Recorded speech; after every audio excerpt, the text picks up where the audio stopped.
George Washington es el máximo responsable de las campañas militares de la Guerra de Independencia Americana y el principal artífice de la construcción desde bases democráticas de la nueva nación, que a su vez lo eligió primer presidente de los Estados Unidos de América. Washington nació el 22 de febrero de 1732 en el antiguo condado de Westmoreland, actual estado de Virginia, en una distinguida familia inglesa que emigró a América a mediados del siglo XVII. Recibió una educación rudimentaria respecto a la literatura, pero sólida en el orden práctico, al que lo inclinaba su activo temperamento.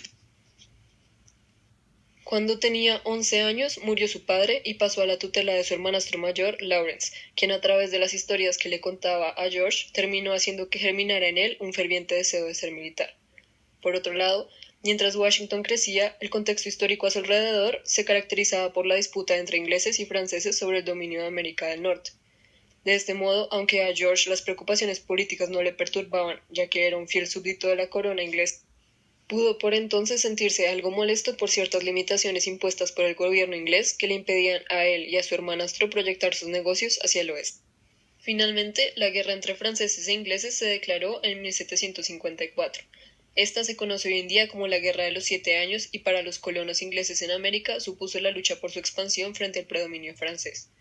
En este contexto, Washington, que ya era un hombre hecho y derecho, empezó a cumplir su sueño de militar al ser designado teniente coronel del regimiento de Virginia a las órdenes del general Fry. Al morir el general en combate, Washington lo sucedió como jefe supremo en las Fuerzas Armadas del Condado.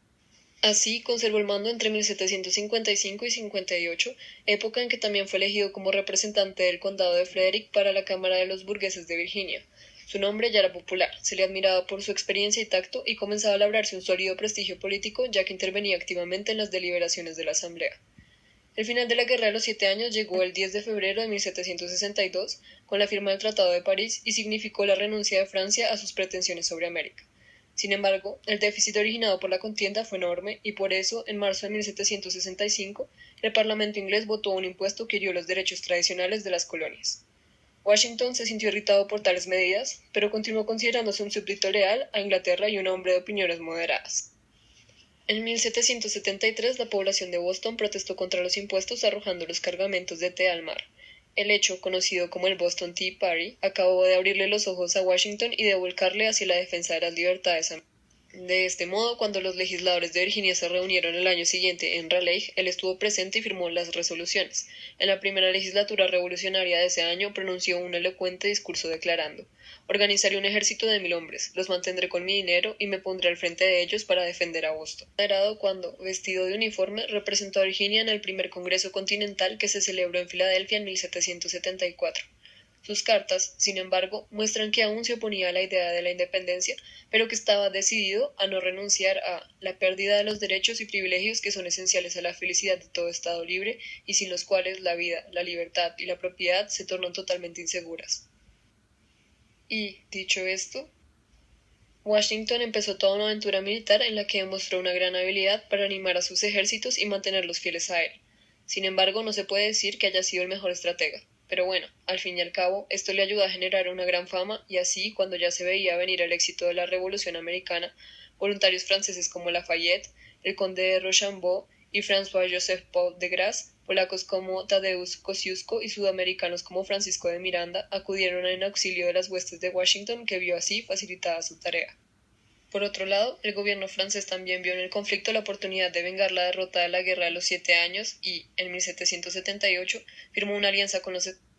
El auxilio de las tropas francesas fue tan eficaz que Washington tardó muy poco en recuperar las tierras sitiadas por los ingleses. Esto significó la definitiva victoria de los colonos y el reconocimiento de la independencia por parte de Inglaterra.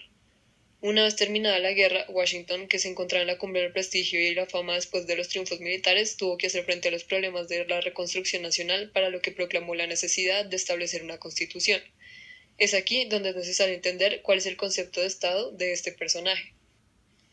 Primero que todo, una nación para él debe estar basada en la unidad, libertad y, en cierto sentido, en la igualdad de todas las personas también, razón por la cual estaba en contra de la esclavitud.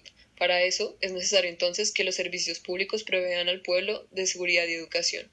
Por otro lado, según Washington, esto solo es posible si el Estado asegura: 1. Una base legal, que ya se había establecido con la Constitución republicana, federal y presidencialista que él mismo promovió. 2. Una base territorial. Además de los territorios concedidos en el Tratado de París, Washington intentaría ampliar las fronteras mediante la colonización de territorios indios extendiéndose hacia el oeste. 3. Una base económica, centrada en fomentar la industria en vez de la agricultura. 4. Una figura que representara el poder central, rodeando la figura presidencial de autoridad y solemnidad. 5. Una capital, sede del gobierno central a la que más tarde se le llamó Washington en honor a su nombre. 6.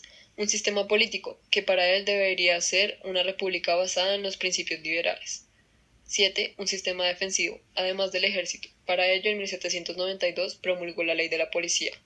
8. Educación.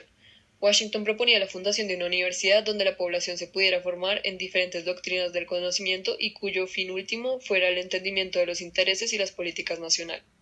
Del mismo modo, el modelo de desarrollo que propuso se basó en la implementación de políticas proteccionistas a nivel económico que fueron llevadas a cabo mediante una férrea política fiscal y la creación del Banco de los Estados Unidos. Por otro lado, también promovió la asociación entre los grandes capitales y el Estado con el objetivo de comprometerlos en la estabilidad de la nación. Se podría decir entonces que la de Washington es una postura federalista afín a la postura republicana también, ya que propone la implementación de un poder central eficiente cuyo fin debe ser defender los intereses americanos en el exterior, pero también busca conservar la independencia política y económica de los estados en el interior. Esta postura quedó plasmada en su gobierno cuando, al elegir a los miembros de su gabinete, buscó establecer un equilibrio entre estos dos partidos políticos. Por otro lado, si bien Washington era protestante, luchó por mantener separada la Iglesia del Estado para dar cabida a cualquier corriente religiosa e incluso al ateísmo. La prudencia, la sensatez y sobre todo un respeto casi religioso a la ley fueron las notas dominantes de sus 8 años de gobierno.